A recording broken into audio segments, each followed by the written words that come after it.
Hello friends, welcome back to my channel favourite study exam platform. तो friend, जैसा कि आपने थंबनेल को रीड कर लिया है, तो आज हम सीटेट जो पेपर 2 में जो जूनियर का पेपर आता है साइंस में 30 क्वेश्चन का, उसको डिटेल में डिस्कस करेंगे। तो फ्रेंड्स, ये पार्ट 2 में होगा। जो पहले पार्ट है उसमें हम लोग क्वेश्चंस देखेंगे और सेकेंड पार्ट में हम लोग पेडोलॉजी सेशन सॉल्व करेंगे। तो फ्रेंड्स, बहुत इंपॉर्टेंट होने वाला सेशन, क्योंकि सीटेट एग्जाम आपको पता ही है रिपीटेड क्वेश्चन आते हैं। आप खुद ही देखिएगा, जब पेपर प्रीवियस ईयर के करेंगे तो एनालिसिस करेंगे कि मोस्टली क्वेश्चन जो प्रीवियस ईयर के ही होते हैं। तो फ्रेंड्स, वीडियो को शेयर कर दीजिए अपने दोस्तों के साथ और चैनल पे नए हो तो चैनल को सब्सक्राइब कर दीजिए। तो स्टार्ट करते हैं आज का सेशन। तो 61 क्वेश्चन है, जो 61 से 19 क्वेश्चन होंगे वो आपके साइंस सेशन से होंगे। तो स्टार्ट करते हैं अपना आज का सेशन।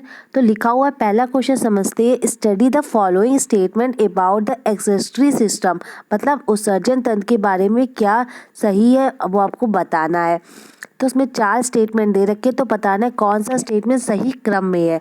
तो पहला स्टेटमेंट दे रखा है, जल में घुले हुए अपशिष्ट पदार्थ वक्कों में मूत्र के रूप में पृथक कर लिए जाते हैं, या फिर मूत्राशय में जो संचित मूत्र होता है वो मूत्र मार्ग जिसका दूसरा सिरा मूत्र रंध्र में जुड़ा होता है उससे होकर बाहर निकाल दिया जाता है, या मूत्र वाहिनियों से होता हुआ मूत्र जो होता है मूत्राशय में जाता हुआ जाता है, या फिर जो उपयोगी पदार्थ को रक्त में पुनः अवशोषित कर लिया जाता है, या आगे होगा उपयोगी और हानिकारक दोनों ही प्रकार के पदार्थों से युक्त निस्यंदन के लिए वक्रों में, मतलब जो कि किडनी होती है उसमें पहुंचता है। तो उसका जो सही क्रम बताना है जो उत्सर्जन तंत्र का, इससे एक क्वेश्चन जरूर आता है साइंस का। तो एक बहुत इंपॉर्टेंट टॉपिक है, तो मैंने इसको आपको समझाया और भी जो प्रीवियस ईयर के क्वेश्चंस करवाए हैं। तो उसका सही क्रम क्या होगा, तो पहला होगा उसमें क्या हो जाएगा, सबसे पहले क्या करेंगे, उपयोगी और जो हानिकारक दोनों ही प्रकार के जो पदार्थ होंगे, जो हार्मफुल सब्सटेंस होंगे और जो भी यूजफुल होंगे, उनको क्या किया जाएगा, युक्त जो होंगे वो उनको निस्यंदन के लिए वक्कों में मतलब किडनी में पहुंचाया जाएगा। तो पहला ई ऑप्शन होगा। फिर दूसरा क्या होगा, जो जितने भी यूजफुल सब्सटेंस होंगे वो क्या किए जाएंगे, एब्जॉर्ब कर लिए जाएंगे किनके, बैक इन ब्लड में, मतलब जो उपयोगी पदार्थ होंगे वो रक्त में पुनः अवशोषित कर लिए जाएंगे। तो उसके बाद ये कर लिया जाएगा। देन क्या होगा, फिर क्या होगा, जो जल में जो वाटर डिजॉल्व है इन वाटर में उन्हें क्या करेगा, फिल्टर कर दिया जाएगा। Outer urine in the kidneys, मतलब कि वक्रों में मूत्र के रूप में से पृथक कर दिया जाएगा। नेक्स्ट है, फिर मूत्र वाहिनियों से जो होता हुआ जो उसका मूत्र होगा, जो यूरिन होगा वो यूरेटर से कैरीज कर लिया जाएगा और यूरिनी ब्लडर में पहुंचाया जाएगा, तो मूत्राशय में ले जाया जाएगा।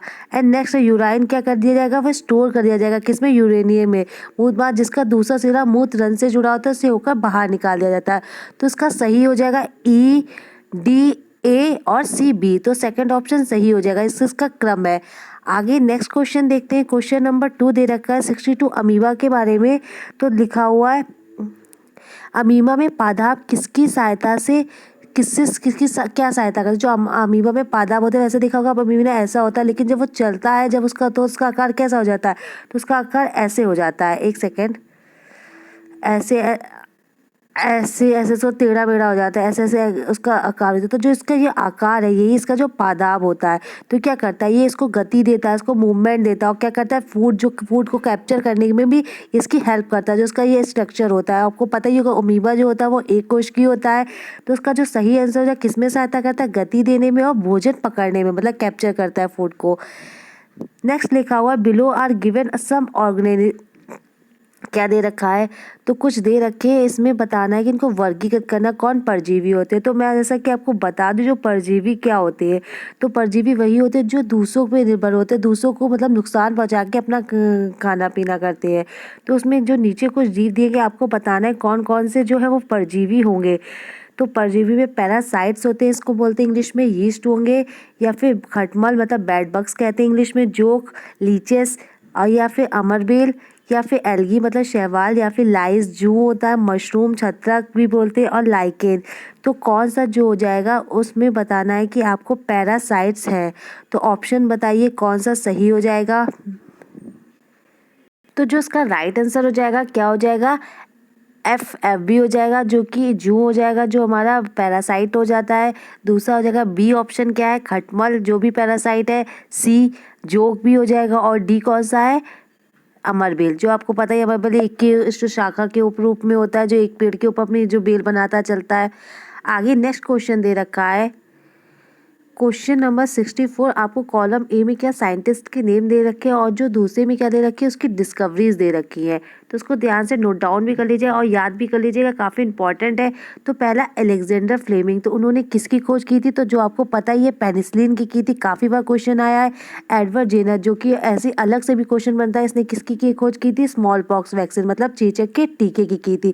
तो कौन से ऑप्शन में दे रखा है, पहले का फोर्थ। तो ऑप्शन में देखते हैं फोर्थ ऑप्शन किस में दे रखा है, तो दो ही में दे रखा है। एक हमारा थर्ड में दे रखा है, एक ए में दे रखा है। और जो दूसरा ऑप्शन है उसका फिफ्थ ऑप्शन किस में है, ये भी पहले ही ऑप्शन में। तो उसका क्या हो जाएगा, यही करेक्ट ऑप्शन हो जाएगा। और सी में क्या दे रखा है, लुई पास्चर। तो लुई पास्चर ने आपने क्या फर्मेंटेशन मतलब किडवन की खोज की थी। और रॉबर्ट कोच ने किसकी की थी, फर्स्ट एंथ्रेक्स जीवाणु की। तो सही हो जाएगा फोर्थ, बी, 5 हो जाएगा, सेकेंड और फर्स्ट मतलब ए बी सी डी हो जाएगा। तो फर्स्ट ऑप्शन करेक्ट है, इसको नोट डाउन कर लीजिएगा। आगे अगला 65 क्वेश्चन दे रखा है, select the correct statement about biosphere reserves. हमें जो जैव मंडल जो आरक्षित रहते हैं उसके संबंध में सही कथन बताना है। तो क्या इसका सही कथन हो जाएगा, इसके 4 स्टेटमेंट पढ़ते हैं। पहला स्टेटमेंट दे रखा है कि क्या लिखा हुआ है, these are the protected areas mean for the conversation of endemic species only. मतलब ये वे सुरक्षित क्षेत्र जो केवल विशेष क्षेत्र जो स्पीसीज होती है उसके संरक्षण के लिए बनाए जाते हैं। या फिर these are areas meant only the conversation of plants and animals, मतलब कि पादप और जंतु के संरक्षण के लिए बनाए जाते हैं जो केवल। या फिर these are the areas which help the maintain the biodiversity and the cultures of the areas, मतलब कि वो क्षेत्र हैं जो क्षेत्र की जैव विविधता और उसकी जो संस्कृति मतलब कि जो कल्चर होता है बायोडाइवर्सिटी का उसको बनाए रखने में सहायक है। या फिर दीज आर द प्रोटेक्टेड, वो उन क्षेत्र को प्रोटेक्ट करते हैं जो reserve for wildlife where they can freely use the habitats and natural resource, मतलब कि जो वो जीव है वन जीव है जो प्राकृतिक संपदा वो आवास द्वारा सुरक्षित किए गए उपयोग के लिए। तो क्या इसका सही स्टेटमेंट हो जाएगा, जो बायोस्फीयर रिजर्व है उसके लिए सही स्टेटमेंट क्या होगा, तो ये वो क्षेत्र है जो करते हैं विच help the maintain the biodiversity and the culture of areas, जो हमारी जैव विविधता और संस्कृति को बनाए रखने में सहायक है। तो थर्ड ऑप्शन करेक्ट हो जाएगा। नेक्स्ट क्वेश्चन देखते हैं, नीचे लिखे हुए कथनों में अध्ययन कीजिए। तो बताना है कि स्टडी द फॉलोइंग स्टेटमेंट, लिखा हुआ जो प्रोकैरियोटिक सेल्स होती है डू नॉट हैव न्यूक्लियस, मतलब उनमें केंद्रक नहीं होते हैं। या फिर एक कोशिका जीव में एकल कोशिका सभी कार्य करती है, जो कि एक सिंगल सेल होती है वो जो परफॉर्म करती है ऑल द फंक्शन, वो किस में करती है, यूनिसेलुलर मतलब एक कोशिका में। जो ब्लू ग्रीन एल्गी होती है are the example of prokaryotic cell का, मतलब प्रोकैरियोटिक सेल का है। या फिर जो यूकैरियोटिक जो होती है वो केंद्र झिल्ली सहित सुसंगठित केंद्रक नहीं होता है। तो क्या इसका जो सही कथन हो जाएगा, मैं आपको बता दूं कितने टाइप के केंद्रक होते हैं, दो प्रकार के, एक प्रोकैरियोटिक होता है, एक यूकैरियोटिक होता है। तो जो इसमें पहला स्टेटमेंट दे रखा है कि प्रोकैरियोटिक जो होती है उसमें केंद्रक नहीं होती है, बिल्कुल सही है। जो प्रोकैरियोटिक सेल होती है उसमें केंद्रक विहीन होती है, उसमें न्यूक्लियस नहीं पाया जाता, तो ये स्टेटमेंट सही हो जाएगा। क्या लिखो, एक कोशिका जीव में एकल कोशिका सभी कार्य करती है, बिल्कुल सही। जैसे आपने अमीबा देखा होगा, अमीबा में क्या होता है, एक सेल होती है, वो उसी से उसका सर्जन तंत्र भी होता है, संवहन तंत्र भी होता है, उसी से सांस लेती है, वो एक ही कोशिका से सारे कार्य करती है, उसका सारा काम होता है। तो कि वो एक कोशिका, जैसे इसका एग्जाम्पल ब्लू ग्रीन शैवाल भी हो जाएगा। तो सेकंड ऑप्शन भी सही है। नीले हरे शैवाल प्रोकैरियोटिक सेल के उदाहरण, बिल्कुल, क्योंकि जिनमें एक कोशिका पाई जाती है, ये भी जो हो जाएगा इसी का एग्जाम्पल हो जाएगा। थर्ड ऑप्शन फोर्थ ऑप्शन दे रखा है, यूकैरियोटिक में केंद्र झिल्ली से सुसंगठित केंद्रक नहीं होता है। अगर इसमें डू नॉट ना लिखा होता तो ये सही हो जाता, लेकिन इसमें मतलब नहीं होता, क्योंकि देखो यूकैरियोटिक में तो केंद्रक होता है जबकि प्रोकैरियोटिक में नहीं होता है। तो ये ऑप्शन जो हो जाएगा गलत हो जाएगा। तो ए बी सी स्टेटमेंट हमारा सही हो जाएगा। तो फर्स्ट ऑप्शन जो करेक्ट हो जाएगा। नेक्स्ट बढ़ते हैं अगला क्वेश्चन की तरफ। नीचे कुछ आरेख में क्या हुआ है, मनुष्य के जो 4 अंतःस्रावी और ग्रंथियों की स्थिति दे रखी है, ए बी सी डी के द्वारा अंकित की गई है। तो हमें ग्लैंड्स बतानी है जो एंडोथर्मिक होती है, जो ह्यूमन बॉडी में मतलब अंतःस्रावी, जैसे एंडोथर्मिक और एक्सोथर्मिक दो तरह की ग्लैंड होती है। तो उसको हमें बताना है कि क्रम में बताना है कि जो ए बी सी डी कौन सी ग्रंथियां होंगी। तो ऑप्शन में देखते हैं क्या दे रखा है।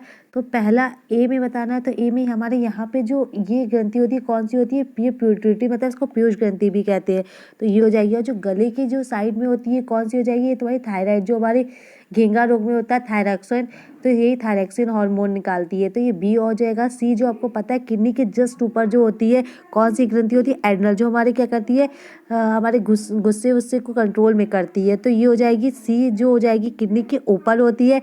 एंड नेक्स्ट जो यहाँ पे होती है डी पे, ये अग्नाशय ग्रंथि, तो ये हो जाएगी पैनक्रियाज।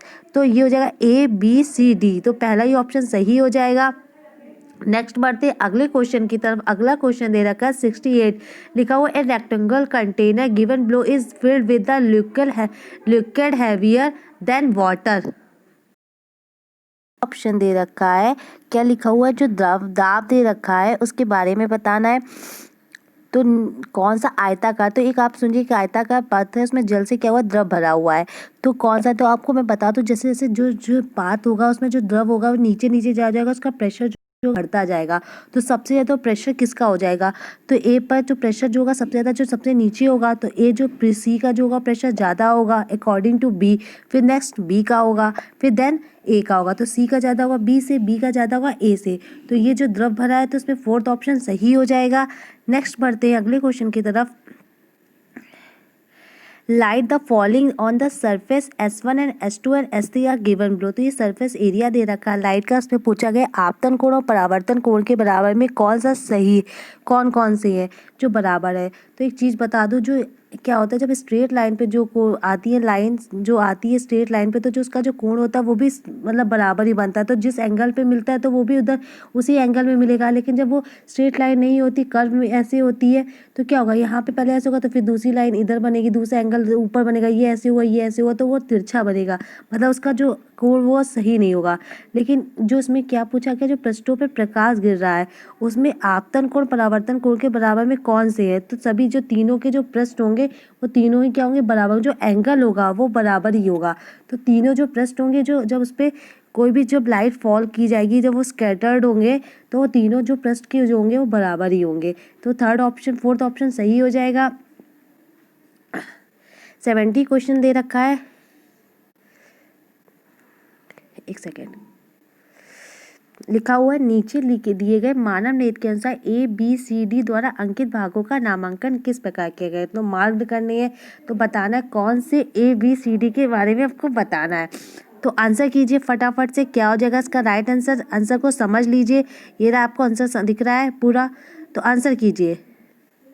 तो ए ऑप्शन में यहाँ पे ये क्या हो जाएगा, ये तुम्हारी ये हमारी हो जाएंगी कैलरी मसल, जो पेशाब जो पेशी है ये एज हो जाएगी कैलरी मसल हो जाएगी, और जो ब्लैक ब्लैक से दो होल्स ये दिख रहे हैं ये क्या हो जाएगी, आइरिस, मतलब इसे आइरिस कहते हैं, और ये जो गोल गोल है ये लेंस हो जाएगा, और डी जो ये हमारा ये है ये कॉर्निया हो जाएगा।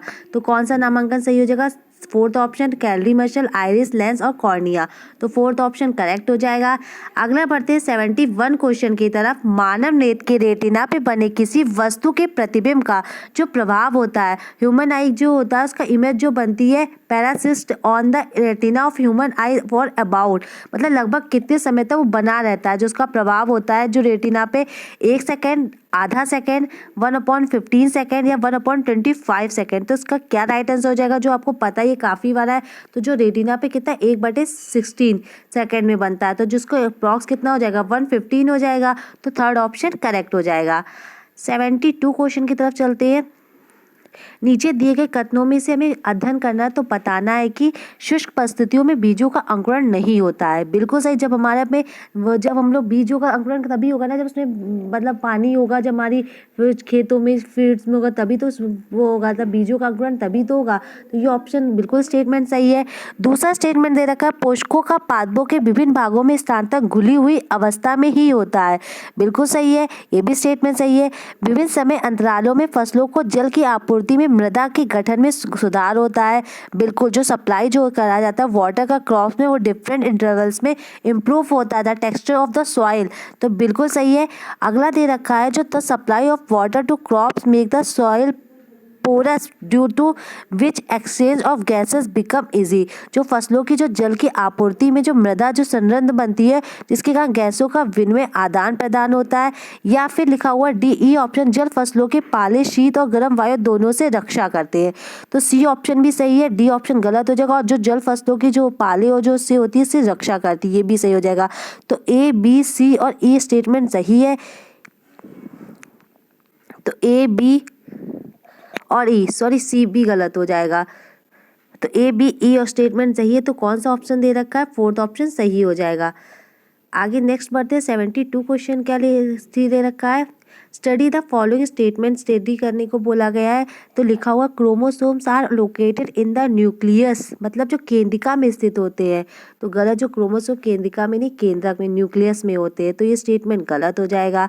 लिखा हुआ जीन जो होते हैं वो लोकेटेड इन द क्रोमोसोम, बिल्कुल सही। जो जीन हमारे जो होते हैं वो कहाँ स्थित होते हैं, गुणसूत्रों में होते हैं। जो गुणसूत्र क्या होती है, डीएनए की चेन होती है, इसमें प्रोटीन का वो होता है। फिर लिखा हुआ यूनिसेलर जो ऑर्गेनिज्म होते हैं वो रिस्पियर करते हैं एंड द रिप्रोड्यूस, मतलब क्या कहते हैं, जीव शोषण करते हैं और जनन करते हैं। बिल्कुल सही। जो एक कोशिका होती है वो सब कुछ कार्य करती है। जो एक कोशिका होगी वो भी सारे कार्य करेगी, या वह कोशिका होगी वो तो करेगी। तो जिसका एग्जाम्पल मैंने आपको बताया ही थे, अमीबा और नीले हरे शैवाल हो जाएगा। ये भी ऑप्शन सही है। केंद्रिका झिल्ली का सबसे महत्वपूर्ण कार्य कोशिका में पदार्थों के आवागमन को नियंत्रित करना। तो सही है, ये भी पार्ट सही हो जाएगा। जो केंद्रिका जो होती है, तो डी ऑप्शन भी सही हो जाएगा। तो क्या इसका सही आंसर हो जाएगा, तो बी सी डी। तो ए ऑप्शन तो गलत ही है, तो बी सी डी। तो ये केंद्रिका झिल्ली क्या होती है, इसका सबसे इंपॉर्टेंट फंक्शन हमारा यही है, कंट्रोल करना था इंटेरियर एक्सट्रैक्ट जो मटेरियल होते हैं फ्रॉम द सेल। तो A B C D, sorry B C D सही हो जाएगा, ए तो गलत ही है।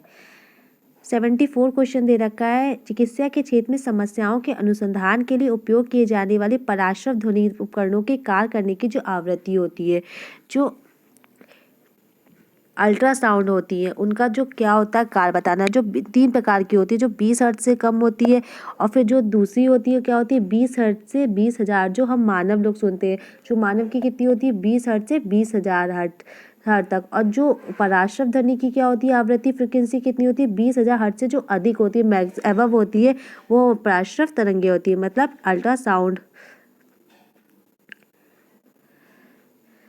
क्वेश्चन दे रखा है 75, ए सॉलिड रेक्टेंगल ब्लॉक, एक लोहे का ठोस आयताकार गुटका को किसी मेज के शीर्ष पर इसके विभिन्न फलकों के मेज के स्पर्श कराते हुए रखा गया है। विभिन्न प्रकरणों में लोहे का यह ठोस गुटका क्या आरोपित करता है। तो मतलब एक लोहे का ये है, वो है, उसके ऊपर क्या करें, ठोस जो क्या कि रेक्टेंगल लिखा हुआ है। रेक्टेंगल ठोस आयताकार गुटके पे एक मेज है, जैसे ये मेज है, उस पर एक ठोस रखा हुआ है रेक्टेंगल मतलब गुटका। क्या उसके विभिन्न फलकों को मेज पर स्पर्श कराया गया, पहले वैसे मतलब सीधे स्ट्रेट कराया गया, फिर इसको लेटाए हुए करा होगा, फिर इसको खड़े हुए, तो अलग अलग तरीके से करा गया। तो क्या लिखा हुआ है, तो जो टच कर रहा है उसका जो डिफरेंट पार्ट, तो सॉलिड ब्लॉक्स एक्सर्ट, मतलब वो क्या आरोपित कर रहा है जो विभिन्न प्रकरणों में। तो पहला लिखा हुआ है समान बल और समान प्रेशर, मतलब सेम फोर्स या सेम प्रेशर होगा, या फिर डिफरेंट प्रेशर होगा या सेम फोर्स होगा, या फिर डिफरेंट फोर्स भी होगा, डिफरेंट प्रेशर भी होगा, या फिर डिफरेंट प्रेशर होगा या सेम फोर्स होगा। आंसर कीजिए।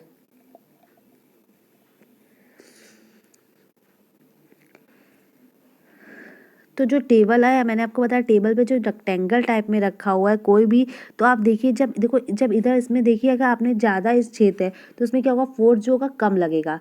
ठीक है, फोर्स जो कम होगा, जब ऐसे रखा जाएगा सामने तो क्या होगा, इसकी जो छेद है ये कम है, ये चीज़ कम है, तो क्या होगा, तो उसमें जो होगा फोर्स ज़्यादा लगेगा। आपने देखा होगा कि क्या, जो वो कुली लोग होते हैं जब अपने ऊपर सामान रखते हैं तो क्या वो पगड़ी टाइप की बांध देते हैं, जैसे क्यों बांध देते हैं, जो छेद जो बढ़ जाएगा तो जो उन पर फोर्स होगा वो कम लगेगा। तो इसका राइट आंसर क्या हो जाएगा, जो प्रेशर होगा, लेकिन प्रेशर जो क्या होगा, हर जगह जो हमारा प्रेशर होगा, वो मास होगा, वो सेम होगा। तो जो उसका समदाब जो होगा वो समान होगा, लेकिन जो बल होगा वो डिफरेंट होगा, फोर्स अलग लगेगा। कि रेक्टेंगल पूछा गया तो रेक्टेंगल के आपको पता है कि सामने आमने सामने की तो चीज़ें सेम होंगी, लेकिन ये अलग होगी। अगर यहीं पे आपको स्क्वायर पूछा जाता, अगर स्क्वायर आता तो जो फोर्स भी सेम होता और उसका जो प्रेशर होता वो भी सेम होता, क्योंकि उसको देखा चारों चीज़ें बराबर होती है स्क्वायर की। तो ये याद समझिएगा। आगे बढ़ते हैं। 76 क्वेश्चन लिखा हुआ है, डायग्राम दे रखा है किसका, एनिमल सेल का। ठीक है, उसमें ए बी सी और डी भागों का सही नामांकन बताना है। तो ए बी सी डी, तो जंतु कोशिका के बारे में बताना है। तो पहला लिखा हुआ है कोशिका भित्ति, रिक्तिका, क्लोरोप्लास्ट या केंद्रक। तो जैसा कि आपको पता है कि जंतु कोशिका है, उसमें आपको पता ही है कि जंतु कोशिका में कोशिका भित्ति नहीं पाई जाती और ना ही क्लोरोप्लास्ट पाया जाता है, तो ये ऑप्शन तो गलत ही हो जाएगा। दूसरे में कोशिका झिल्ली, रिक्तिका, केंद्रक, कोशिका द्रव, तो मे भी ये भी सही हो। फिर दूसरा कोशिका झिल्ली, प्लास्टिड और केंद्रक और क्लोरोप्लास्ट, तो क्लोरोप्लास्ट हमने कहा कि केंद्र उसमें नहीं पाया जाता, जंतु कोशिका में, पादप कोशिका में पाया जाता है। और चौथे में भी क्या दे रखा है, कोशिका भित्ति दे रखी है जो कि नहीं पाई जाती, कोशिका भित्ति भी नहीं पाई जाती जंतु कोशिका में, तो उसका सेकंड ऑप्शन ऐसे ही आप समझ जाएंगे। तो कोशिका झिल्ली जो ए है ये कोशिका झिल्ली है।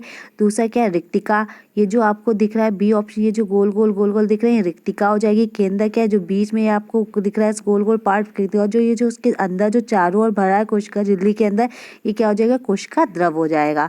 तो सेकंड ऑप्शन इस करेक्ट हो जाएगा। नेक्स्ट क्वेश्चन देखते हैं। A odometer reading of a moving car at 8 AM to लिखा हुआ 36540 kilometre and and at 10 AM 366 kilometre if the car is moving on a zigzag path with variable speed if the average speed in the metres per second is, जो मतलब एक गतिमान car के पथमापी में odometer पे जो प्राय 8 बजे उसका पाठ्यांक है वो 36540 किलोमीटर है, एंड देन पाँच जो 10 बजे होगा उसका कितना हो जाएगा 36446 हो जाएगा। यदि कार जो टेढ़े मेढ़े मतलब जिगजैग मोशन में असमान गति से चल रहा है तो कार की जो गति होगी वो प्रति सेकंड में औसत चाल में क्या होगी, तो आंसर कीजिए इसका क्या हो जाएगा। क्वेश्चन अच्छा आया था, काफ़ी बहुत इजी क्वेश्चन है। तो इसमें क्या है, देखो 8 से 10 बजे तक आपकी उसकी स्पीड दे रखी, तो पहले क्या कर लेंगे, पहले इसको घटा लेंगे, तो क्या होगा, पहले कितनी थी 10 बजे कितनी हो जाएगी 366 हो जाएगी। फिर क्या है 36540 हो जाएगी, तो उसको इससे क्या कर देंगे, माइनस कर देंगे। तो माइनस करने पे कितना आएगा, तो माइनस करने पे कितना आ जाएगा, तो जो 3666 और 36540 तो कितना हो जाएगा, माइनस करने पे 6, इसमें आ जाएगा 2 और इसमें आ जाएगा 1, तो 126 आ जाएगा। और जबकि क्या दे रखा है इसमें, आपने देखा होगा कि 8 से 10 मीटर तो कितने 2 घंटे का टाइम हो गया, तो 126 को जब 2 से डिवाइड करेंगे तो कितना आएगा, 2 6 12 2 3 6 63 आ जाएगा। लेकिन इसमें क्या पूछा गया है, इसको पूछा गया है कि प्रति सेकंड में बताना, तो प्रति सेकंड में कितना हो जाएगा, 5/18 से क्या करेंगे, भाग कर देंगे, तो 9 से काटेंगे 9 सत्ती 63 हो जाएगा, और ये हो जाएगा 9 तिया 9 दूनी 18, तो 7 5 35/2 हो जाएगा। तो 35/2 को भाग करेंगे तो क्या हो जाएगा, 2 1 जा 2 बचेगा, ये 277 बार चला जाएगा, 17 14 हो जाएगा, फिर पॉइंट लगा के 5 हो लग जाएगा, तो कितना हो जाएगा 70.5 हो जाएगा।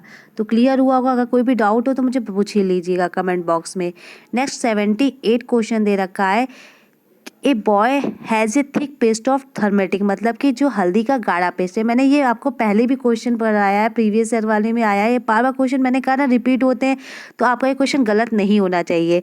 तो क्या लिखा हुआ उसमें, हाइड्रोक्लोरिक मतलब HCl और सोडियम हाइड्रोक्साइड मतलब NaOH, जो कि मैंने बताया आपको एक बेस होता है, उसको जली विलयन में अलग अलग डालने पर वो किन किन रंगों का परीक्षण करेगा, तो मतलब कौन से जो कलर होंगे वो ऑब्जर्व होंगे, येलो आ जाएगा दोनों केस में, या फिर yellow in hydrochloric acid and red जो होगा वो सोडियम हाइड्रोक्साइड में आएगा, या फिर पिंक आएगा हाइड्रोक्लोरिक एसिड में, या फिर जो ब्लू आएगा वो सोडियम हाइड्रोक्साइड में आएगा, या ब्लू आएगा हाइड्रोक्लोरिक एसिड में और रेड आएगा सोडियम हाइड्रोक्साइड। तो इसका सही से आंसर कीजिएगा, मैंने आपको प्रीवियस ईयर में करवाया है, तो बताइए क्या हो जाएगा। तो जो आपको पता है थर्मेटिक क्या होती है, वो जो एसिडिक होती है उसमें कोई उसका रंग नहीं चेंज होता है, तो हाइड्रोक्लोरिक में क्या होगी, वो अम्ल में जो पीली होगी, लेकिन जो सोडियम हाइड्रोक्साइड में क्या हो जाएगी, वो लाल हो जाएगी, उसका जो कलर होगा वो चेंज हो जाएगा। एसिड में नहीं चेंज होगी लेकिन बेस में वो चेंज हो जाएगी। ये याद रखिएगा, जो थर्मेटिक जो मतलब हल्दी होती है जो कलर होगा वो एसिडिक में हमेशा येलो ही हो जाएगा, जो हाइड्रोक्लोरिक है क्या है, एसिड है, और जबकि सोडियम NaOH क्या है, बेस है। नेक्स्ट 79 क्वेश्चन दे रखा है, study the following statement with reference और द विली ऑफ स्मॉल इंस्टेटाइन, मतलब जो क्षुद्रांत के जो द्विग्रुम मृषांकों ने उसके नीचे दिए कथनों में क्या अध्ययन कीजिए। तो ये उंगली के समान उभरी हुई संरचनाएं होती है, इसमें हजारों संख्या में होती है, बिल्कुल सही। जो उभरी हुई होती है उंगली के समान संरचना होती है, इसमें हजारों संख्याएं होती है। इसकी भित्ति जो होती है वो पतली होती है, बिल्कुल सही, जो इसकी भित्ति होती है वो पतली होती है। लिखा हुआ है इसकी उनकी सतह के निकट सूक्ष्म रुधिर वाहिकाओं का जाल सा फैला होता है या इनमें जो महीन छेद होता है जिसमें भोजन आसानी से गुजर सकता है। तो इनमें से कौन सा जो कथन है वो बचे हुए भोजन को अवशोषण करने योग वाला कथन है, तो सही आंसर कीजिए। तो जो इसका स्टेटमेंट हो जाएगा तो ए बी सी तीनों सही हो जाएंगे। ए इसकी उंगली के समान संरचना होती है, भित्ति जो होती है इसकी पतली भी होती है और इसकी सतह पर निकट सूक्ष्म रुधिर वाहिकाओं का जाल फैला होता है। तो A B C third option सही हो जाएगा। 18 क्वेश्चन दे रखा है, नीचे कुछ खाद्य पदार्थ दे रखे हैं, उसके बारे में बताना है कि उसमें कौन सा काला नीला रंग प्रदान करेगा। तो मैं आपको बता दूं जो स्टार्च होगा वो ही जो खाद्य पदार्थ होगा वो उसका ही जो वो करेंगे तो वो नीले काले रंग में प्रदान करेगा।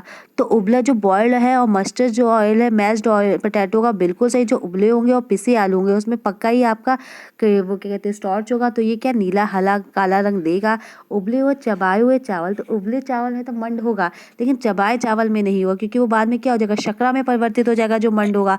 तो ये ऑप्शन गलत, उबला होता तो ठीक होता लेकिन चबाए हुए तो ये भी नहीं होगा। रोटी और ब्रेड के टुकड़े में भी होगा तो ये भी सही हो जाएगा। चीनी शकरा के घोल में भी नहीं, नारियल के तेल में भी नहीं। तो फर्स्ट और सी, तो ए और सी ऑप्शन करेक्ट हो जाएगा। तो फ्रेंड्स ये हम लोगों ने 20 क्वेश्चन जो आते हैं वो कर लिया। पेडालॉजी सेशन नेक्स्ट वीडियो में करेंगे। तो फ्रेंड्स जो भी डाउट हो मुझे कमेंट बॉक्स में बताइएगा और मैंने इससे रिलेटेड जो और भी प्रीवियस है 2019, 18, 17 17 में तो नहीं हुआ था, 16 में जो पेपर हुआ है उसको मैंने करवा लिया, प्लेलिस्ट में चेक कर सकते हैं। वीडियो से लेकर कोई भी डाउट हो कमेंट बॉक्स कमेंट जरूर करिएगा, जो भी आपकी क्वेरीज हो, जो भी आपको डाउट हो रहा हो। और फ्रेंड्स वीडियो को शेयर कर दीजिएगा अगर आपको अच्छी लगी हो, और लाइक कमेंट जरूर करिएगा। Thank you for watching. Thank you friends.